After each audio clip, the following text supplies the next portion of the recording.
So guys, so this is a building science and services 2. Is for mechanical handling system. This is for your topic 6. Okay, so in this topic we'll be covering lift, escalator and travelator, and baggage handling system. So all of them is actually their components is about the same. Their function, they have different function, but the principle behind, the fundamental behind all this equipment is to move from point A to point B. So in this topic, we only have a single calculation for the lift and the escalator and travelator. So we have one calculation question for lift and one calculation question for the escalator and travelator. So pay attention to that lah.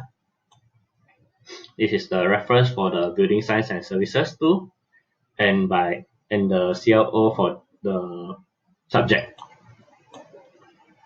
Okay, so generally, building transportation system is to enable guests and employees or goods to move or be moved in a reasonable, comfortable, quick, and efficient way. So all these building transport system, their function is to move either the guests or the staff or the goods. So it's moving from point A to point B. And it's good and comfortable and efficient to have it, but it is not necessary. So all these things, if is all for commercial purpose lah. So having all this, there have to be a budget for it lah. So if you have a small building like a house, if you do not have the budget for it, most probably you'll just install a staircase in your house. But if you are very rich, then even in your house, in your bungalow, from first floor to second floor, you can install a lift there. So the purpose of this building transport system is all about transporting people from a point A to point B. But then if you go to commercial purpose, then it'll be different lah.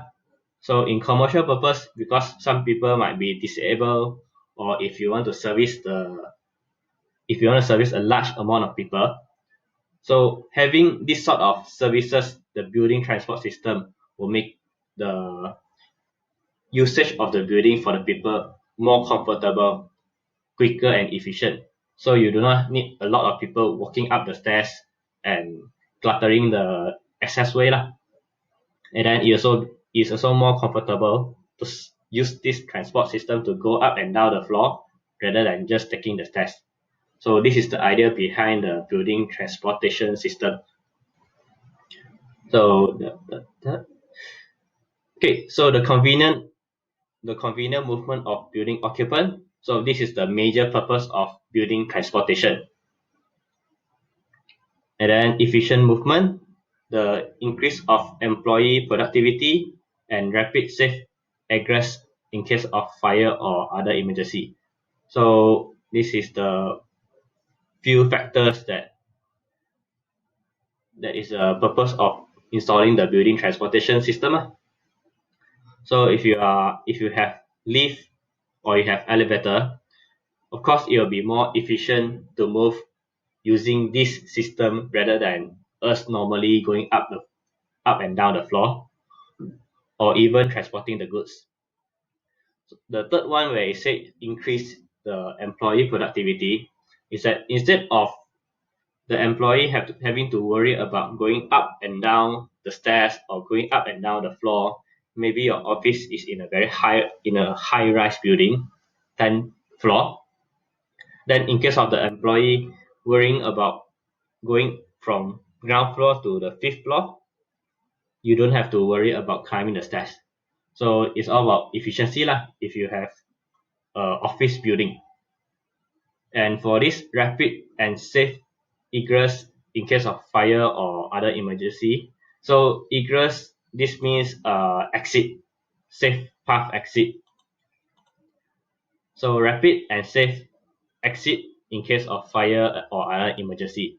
So usually you do not use you do not use the elevator or staircase. You do not use elevator or lift lah in case of fire.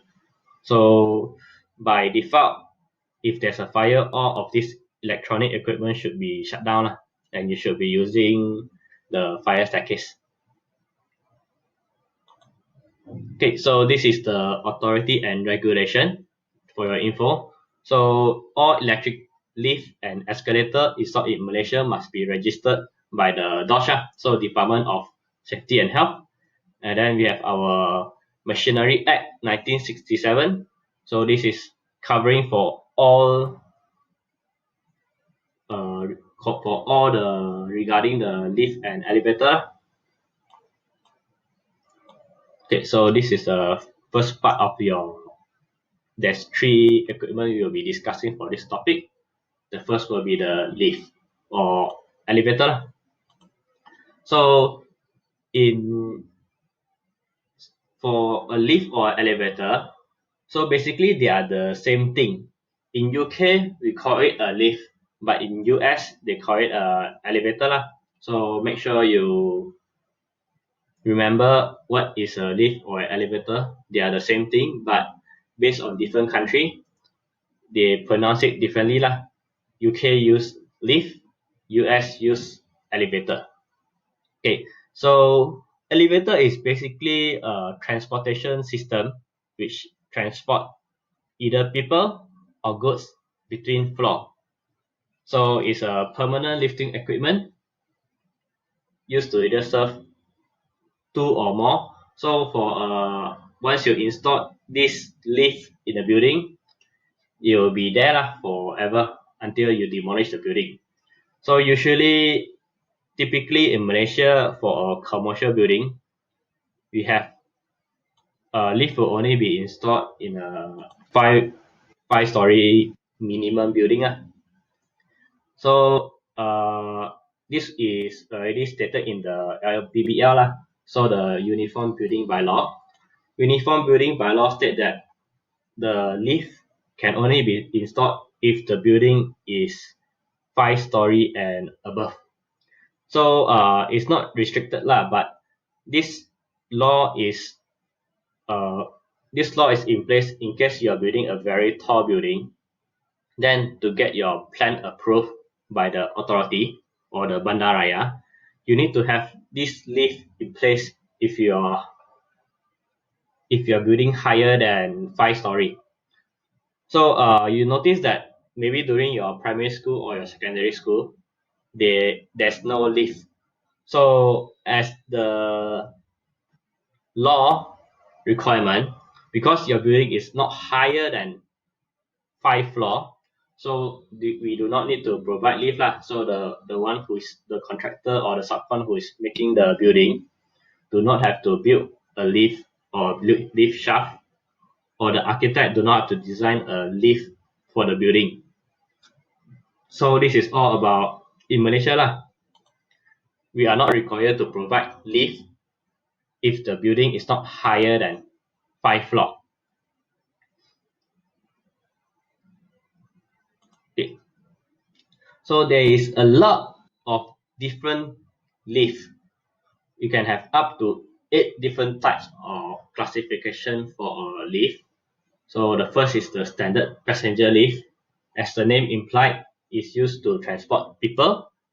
And the second is the good lift. So good lift is where you transport the material or your food or stuff.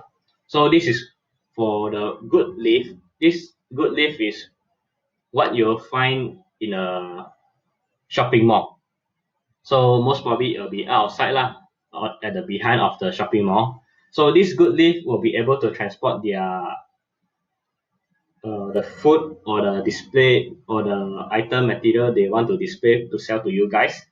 So it's usually wider, and then you'll be able to transport very, very high load because this material will be very heavy. So the good lift, the function of all these lift is basically the same, but due to the function of the lift, this good lift is designed to take heavier load because they want to transport goods from point A to from their truck to the display so that they can allow you to buy it. So because of the function, this lift will be a bit wider than the passenger lift, and also they will be able to transport heavier load as compared to the passenger lift. So for 3 is the stretcher lift. So in the stretcher you can see here they have a stretcher. So this stretcher is what you will find in the hospital. Okay, so for the 2 and 3, the goods lift and the stretcher lift, because they have different function as opposed to passenger lift. So passenger lift, they have a set amount of limit to their speed, means they can go up and down at a comfortable speed for the passenger inside. But for these 2 and 3, the good lift, because they are handling very heavy weight, so this lift is actually designed to ascend and descend, go up and go down of between floor at a slower speed. And for the stretcher lift, they are also designed to go up and down at a slower lift because you have a sick person here and well they are not feeling very well. You do not want the lift to go up and down very quickly lah. So it will make a journey very uncomfortable for them. And then also for this stretcher lift, they will have a lot of equipment. So the main purpose of the lift for all this is the same, but as I just explained, each of them will have minute differences in which the traveling speed, the space, the handling load, so there will be a big difference lah. Okay, so for the fourth one, observation lift. So this observation lift is more for as its name imply lah, observation means the passenger go into the lift, then they will be able to view the area in which the lift is not being covered. As you can see here, which is they have a glass covering a portion of the lift. So this lift is what you'll find in pavilion lah. So if you are going up and down the floor, you'll be able to view a very nice centralized area lah of the mall. Okay, so for the next one is the dumbwaiter. So this dumbwaiter in Malaysia we do not have a lot of it lah. Even if you have it, you won't be able to see it lah. So this dumbwaiter is mostly in overseas country like in US. They have their restaurant or the kitchen is in a different floor than their serving area. Then they will send their food up and down this dumbwaiter. So in Malaysia, we do not have different floor for our kitchen or restaurant. So we do not see much of this lah. And because it costs money to have this sort of equipment running, so you will not widely see this dumbwaiter in Malaysia. And then number 6, we have the paternoster. So this is a alternating lift which move up and down. This mostly is phased out lah, even in overseas. So in Malaysia, I don't think we can find any kind of this lift available. But this lift is what mostly due to safety reason lah, because there's no door for this lift, so it's getting abolished lah. Okay, so the 7 is the scissors lift. So this is a scissors lift. They can go up and down. Typically this is used in construction lah. So you want to access a high place or a low place.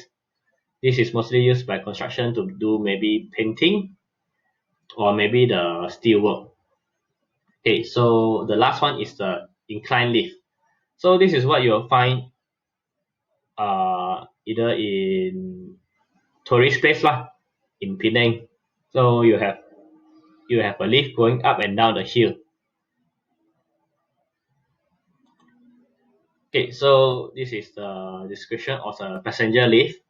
So most of the information I've already explained to you guys. So passenger leave can be adopted in places like airport, car park, department store, hospital, railway station. So this is all to accommodate for vertical movement. When there's exception in this case where a passenger lift might be installed in. So this is to assist in disabled people or to help people carrying the baggage. So in airport, if you notice that there might be a lift installed for just 2 floors. So this is to assist those disabled people. So a passenger lift can be installed, but do bear in mind that LBBL would not require the installation of lift unless the building is a bit higher than 5 floors.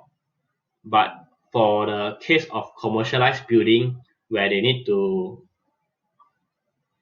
install this facility due to people being disabled or for the comfort of the user, then all these passenger lift can be installed. So like the airport, to make sure to allow the OKU people to use it to go up and down the staircase. So you cannot expect those that cannot walk to use the escalator lah. Okay, so for a lift, there needs to have three function lah. They have to be safe, comfortable, and always in service. So for safety, when you are using the lift, it has to be safe in a sense that the door do not injure you, and then as the lift is going up and down the floor, they are moving at a comfortable speed, which means they do not increase too fast in speed or decrease too fast in speed. So for the passenger using the lift, first off, there's safety feature implemented in this door, and then as you go in and use the lift to go up and down the floor, then you need to have you need to program this lift to not go up and down too fast. So additional feature for the disabled, because disabled people will be using the lift to move up and down the floor, is such that there should be a button down there for the disabled to access the lift so that they can press themselves to go up or down the floor. So this is additional for those disabled. And then there should also be a guardrail lah for everyone to hold on. So this is additional safety comfort. Okay, so for the comfort, the ride between floors should have acceptable level of acceleration. So when you're using the lift, it shouldn't go up and down too fast lah. And then everything should be nice and quiet lah when the door open and close. So this will give you a very comfortable traveling experience when you're using the lift. So okay, so service. So this service is regarding the waiting time for the usage of a lift system. So the performance of the lift to go up and down have to be calculated lah. Usually this is done by the architect. They are the one who determine how much lift should be installed in the lobby. So how they get this number of lift that is to be installed in the lobby for a particular building is they are to actually calculate the number of occupant in the building, which means each floor how much occupant will be occupying in each floor.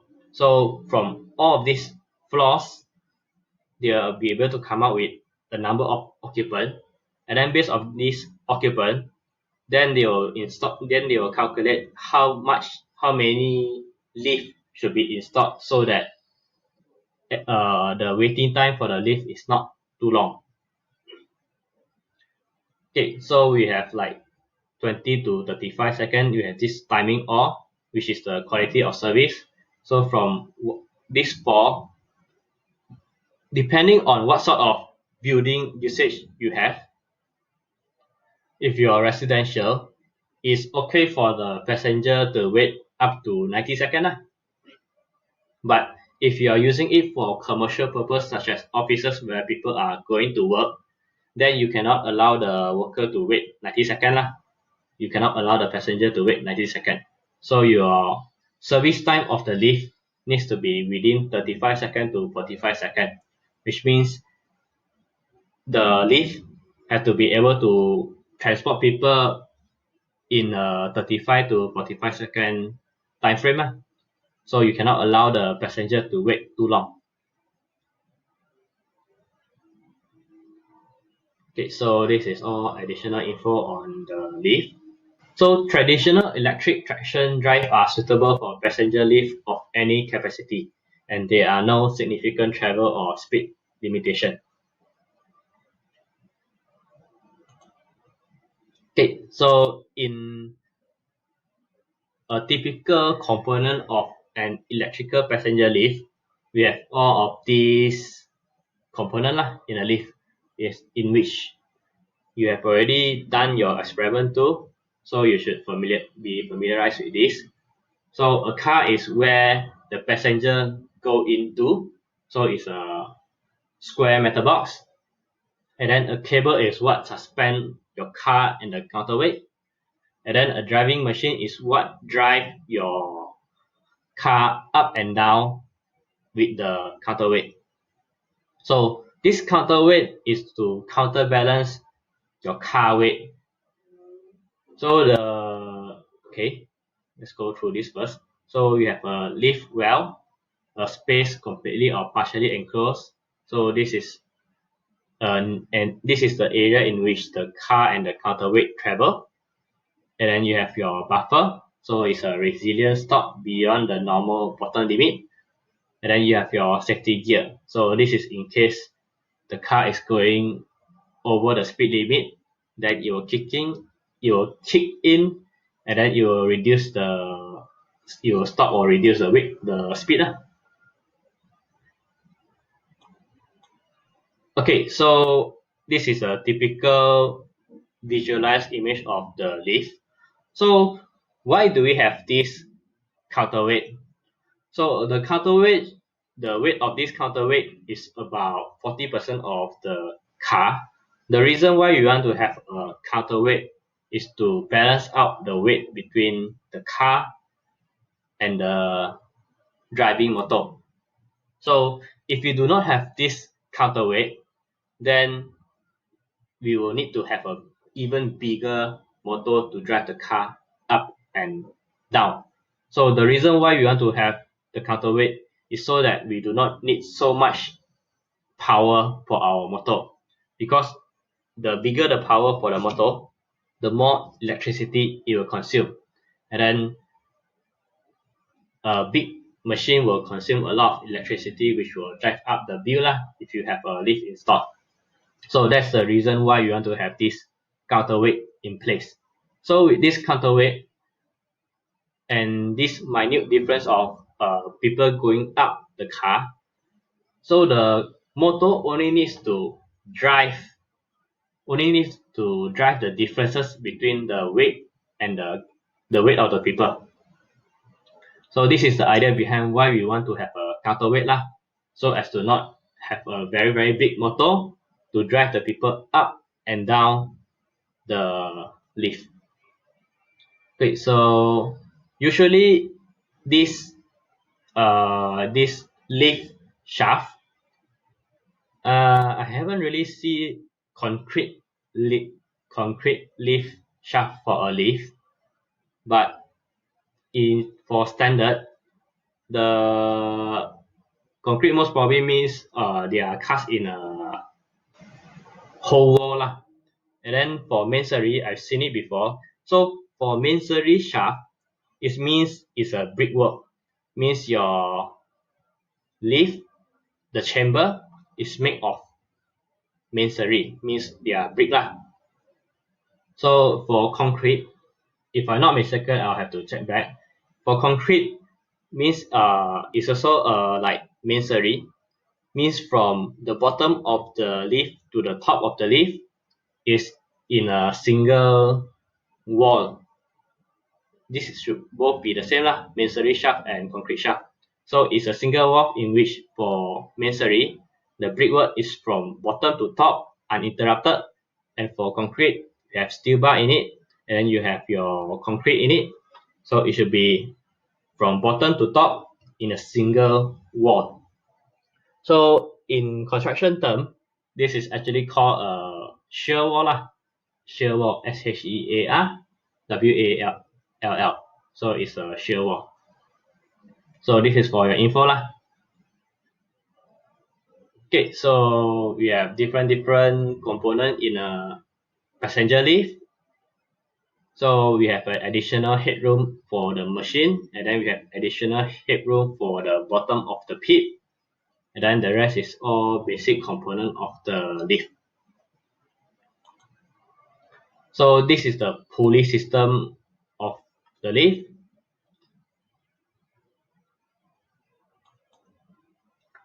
And then additional visualization of the lift.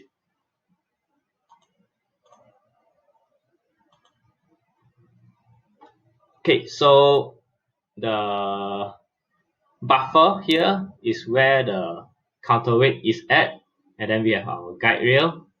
So as the lift go up and down, we have all these guide rail to ensure that the lift do not tumble left or right or back or front. So this guide rail will ensure that the lift is at a same position. It do not tumble too much. And then we have our entrance. Okay, so when installing a lift and for the people using the lift, the safety feature of the lift is very important. So there's a lot of safety feature installed in a lift to ensure that the passenger using this lift is safer. So the first is the photocell. So this photocell will sense the reflector here.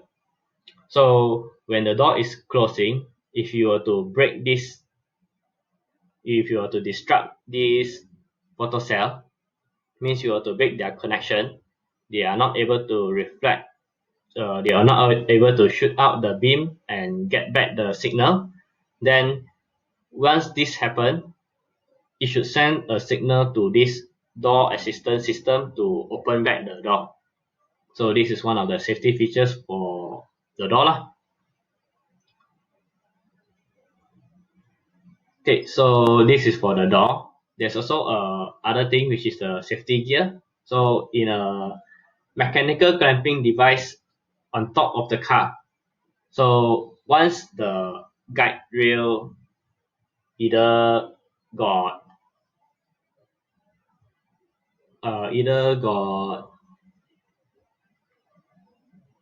ripped off or what, so they are in place to ensure that the car do not descend uncontrollably. And then we have our overspeed governor.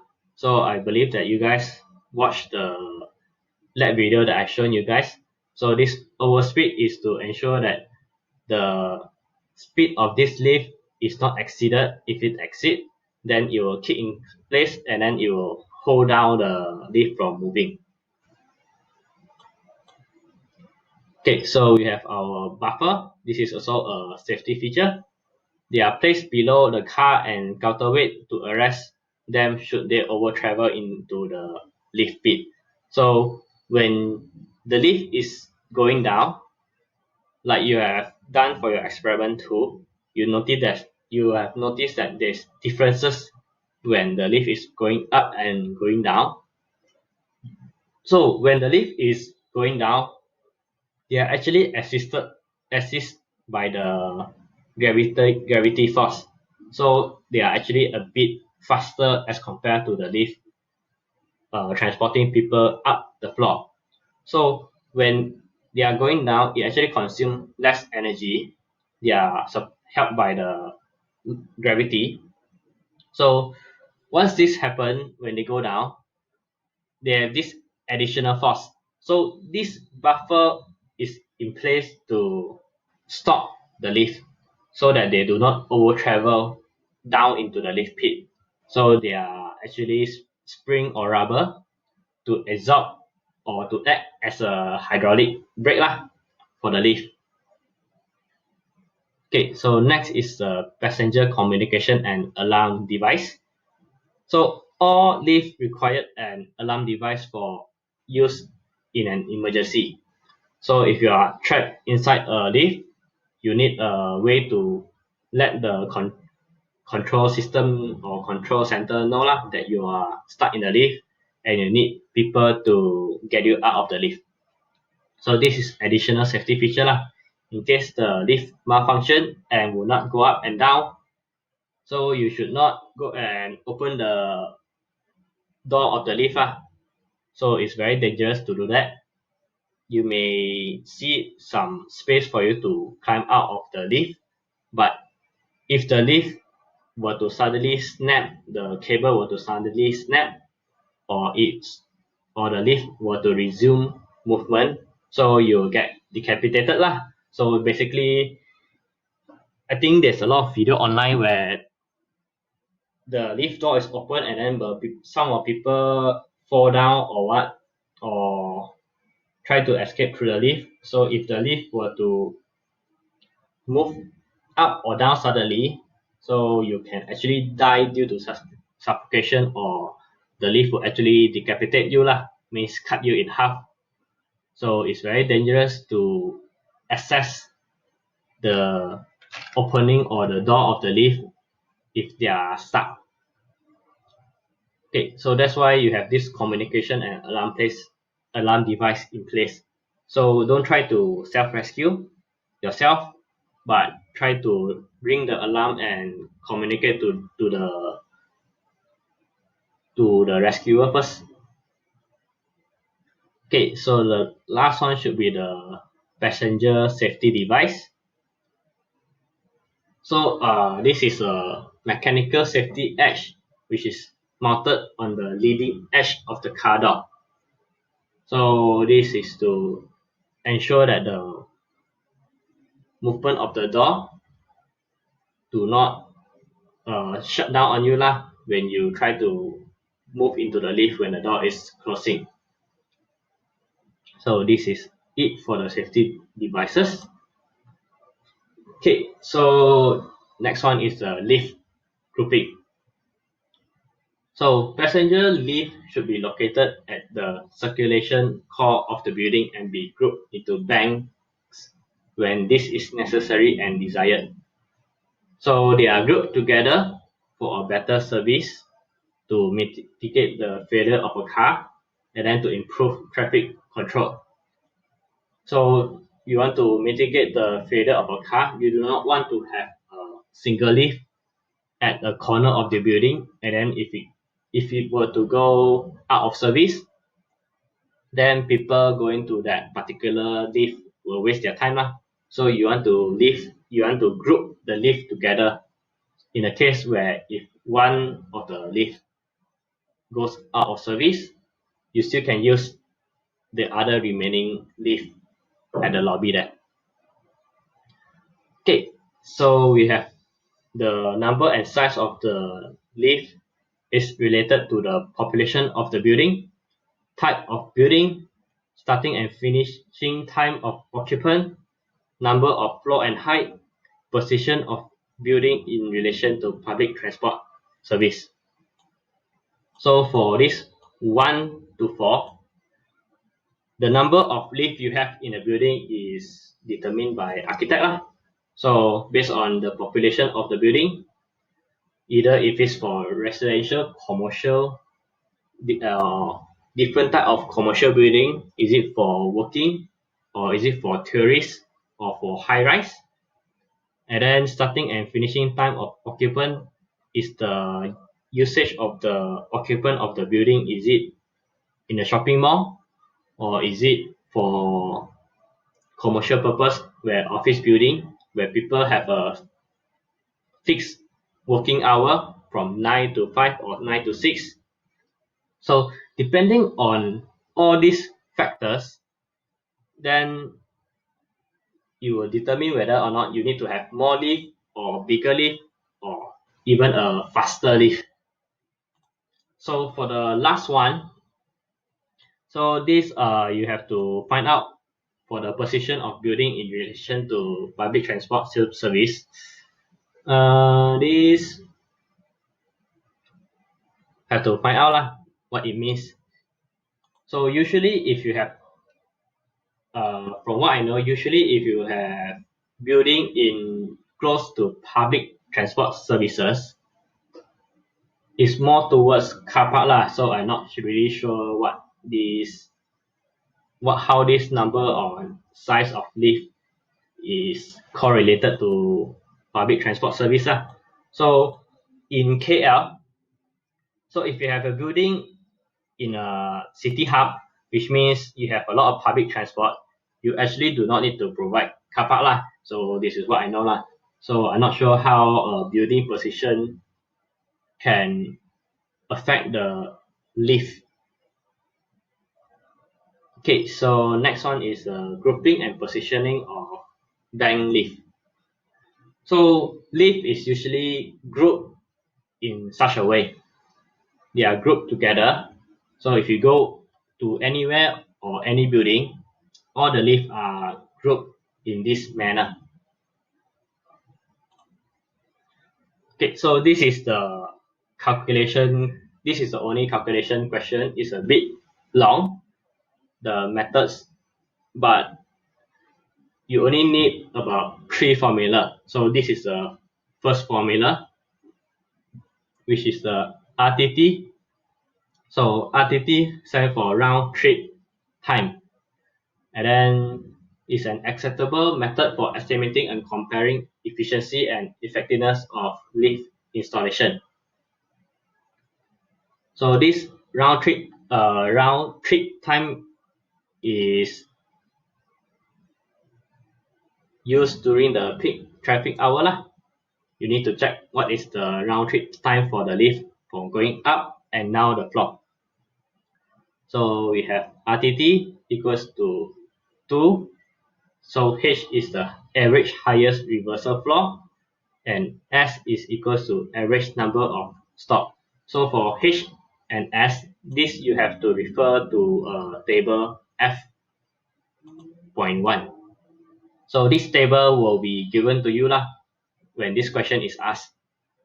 Then we have our TV, which is time to transit to adjacent floor at rated speed, and then given that this is equals to df over v, where t is the performance time, and then p is the average number of passenger, given that p is equals to 0.8 cc, and then dp equals to passenger average transfer time, and then n is the number of floor to be served, means how high your building is for n. And then cc is your lift rated capacity. So most of this information here will be given to you, have to be given to you, and then from all this information that's given to you, you have to plug and put it into this formula here lah.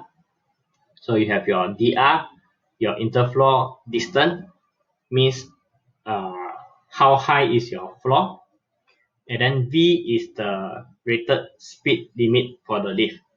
So this will be given, this have to be given, your cc have to be given, your n also have to be given.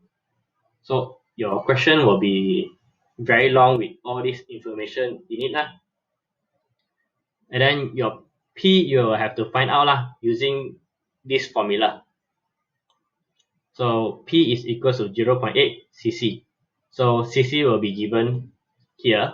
You have to plug this in. This is a factor. So you multiply 0.8 with CC, you get your P. And then for your TV, then you have your D, F, and divided by V. So this will be given also. So your DF is actually this interflow distance is divided by V, which is this two. Then you'll get your TV. Okay, so this is the first formula for the round trip time. This is the table for F.1. So for this table is where you get for your value H and S for the rated capacities. So you have your H and S. This is where you find out what value is your H and S is. So your CC have to be given, and then your P is what you find out lah. From CC 16, you multiply by 0.8, you get this P. So essentially from the CC, if you look at this table F.1, you'll be able to get your P lah. And then for your number of floor, this also have to be given. And then based on this number of floor and your CC, you'll be able to determine what is your H and S value for the lift. Okay, so once you have done the RTT, then you will have additionally two more formula, which is the INT. So this is the relationship between the quality of the services and then the HC. So this is the handling capacity. So with the RTT, you'll be able to find out the interval INT and then your handling capacity. So with this interval, you have to refer to this table 3.9. So once you have your RTT divided by the number of lift, you'll be able to determine what is your quality of service. So this is a quality of service in an office building lah. For lower than 20, it will be very good. If it's above 50, then it will be a bad system lah. So the question will state what sort of quality of service the lift have to be at. Okay, so INT equals to return divided by L. So L is the number of lift. So this is another new info here. And then the handling capacity, 300 multiplied by PL. So this is the average number of passenger per person multiplied by the number of lift divided by RTT. Either that or you can use this, which is 300 P divided by interval. So handling capacity, you can either use this or this. So this and this is the same. It's just a derivation of RTT to INT. Okay, so this is the example for how to use the formula. So we have three important formula here, which we need to incorporate to find out is it to calculate the interval time and the total handling capacity. Okay, we have 5 lift car, which is designed to serve 15 floor with the height of 3.65 height, and then we have a rated capacity of 16, rated speed of 4 meter per second, and a performance time of 10 seconds. And then you are given that the passenger average transfer time is 1 second. So this is all the information you need to get the interval time and total handling capacity. So for H and S, you have to refer back to the table F.1. So we know that our info is all here. P is equals to 0.8 cc. So this is our rated capacity. So rated capacity 16%. So from this 16%, we go to here. So our cc is 16. Our P will be equals to 12.8.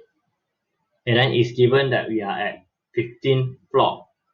So our H is actually 14.3 and S is 8.8. So we get our H equals to 14.3, our S equals to 8.8. So you're given from the question, we are able to extract that the number of floor is 15. Then this is the height of the floor, 3.65 meter. The capacity of the lift, 16. The velocity of the lift is 4 meter per second. And then this is the time, which is 10 seconds. And the L, 5. And then the transfer time is 1 second. So you put in from P, you'll be able to get your P from the table also, table F.1. Your TV is divided like this, you'll be able to get it. So you have all your information. If you put it into the formula, you'll be able to get RTT equals to 140.755. So this is your return trip, 140 seconds. And then to get the interval, because you have 5 leaf, so this one is only 1 leaf The return trip means 1 leaf is servicing all the occupant in the building.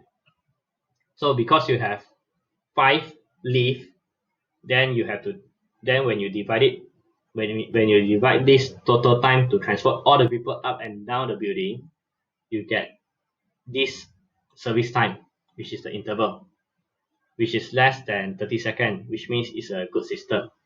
So this service time, you have to refer back to here, table 3.9,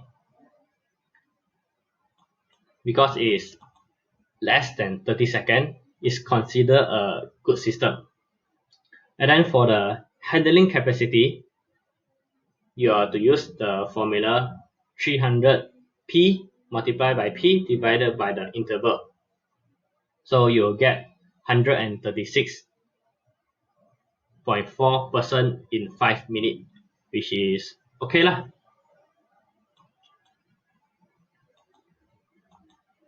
Okay, so this is the only calculation question for this topic. So there won't be any changes lah. So this one is a standard.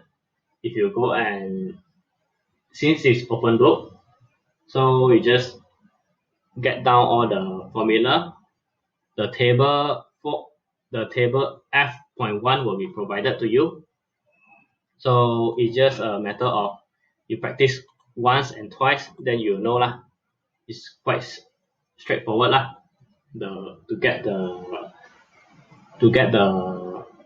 To solve this question. So you need the RTT, the return time, the interval, and the handling capacity. So you need to know how to solve these 3 items. Okay, so this should be the last part for the lift. We have different type of lift.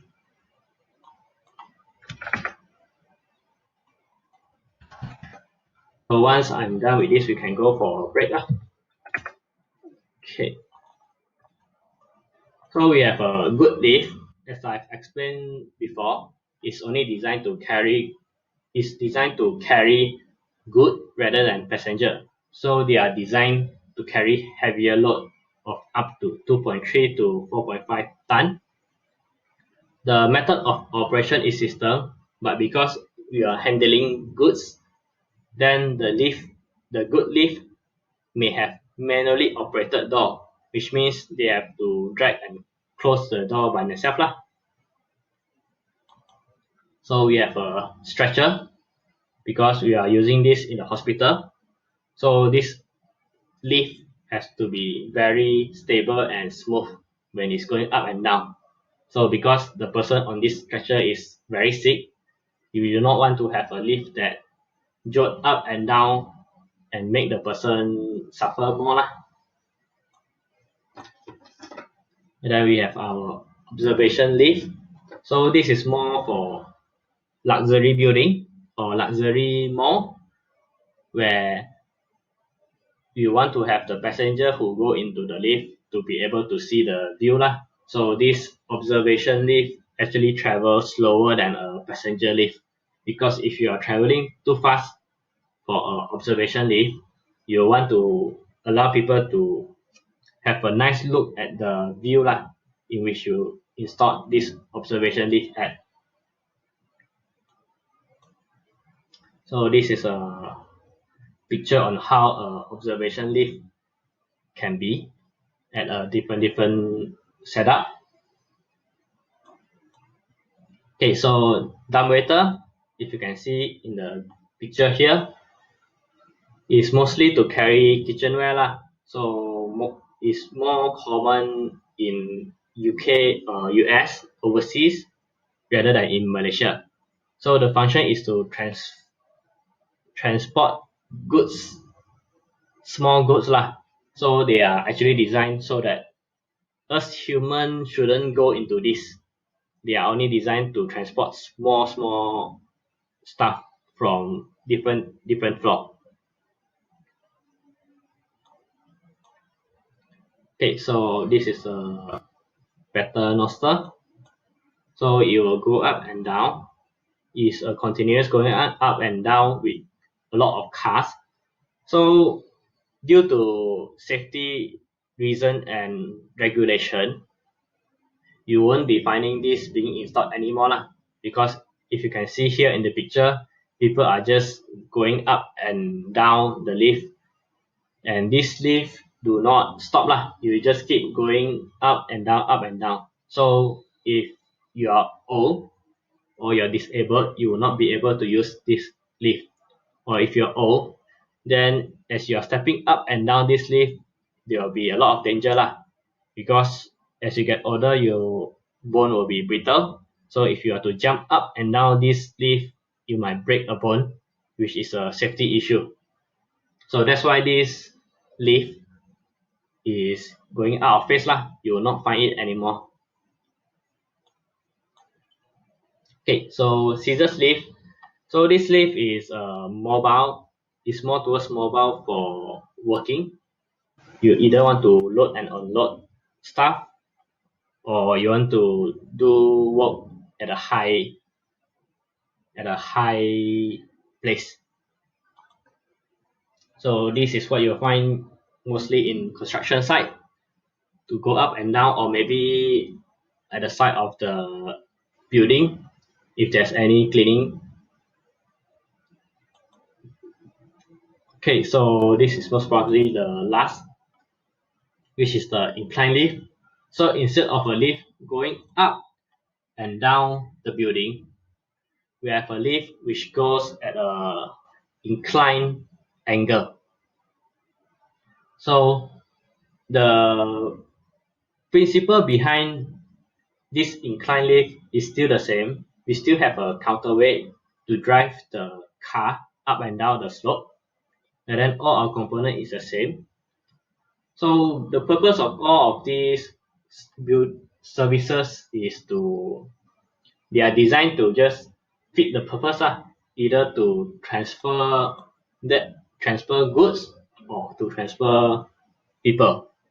So they are built to service these purposes so they are not built for extra service. They are not built for this extra function So if you have a dumbwaiter which is to use to transport goods or food up and down, a person should not try to access the dumbwaiter So they are designed to be small enough that people cannot go in. But if people still do try to go in, then because the dumbwaiter is not meant to function for people using it, so it will actually the motor will actually burn out because it's not able to handle that weight. So okay, so that's about it. So let's have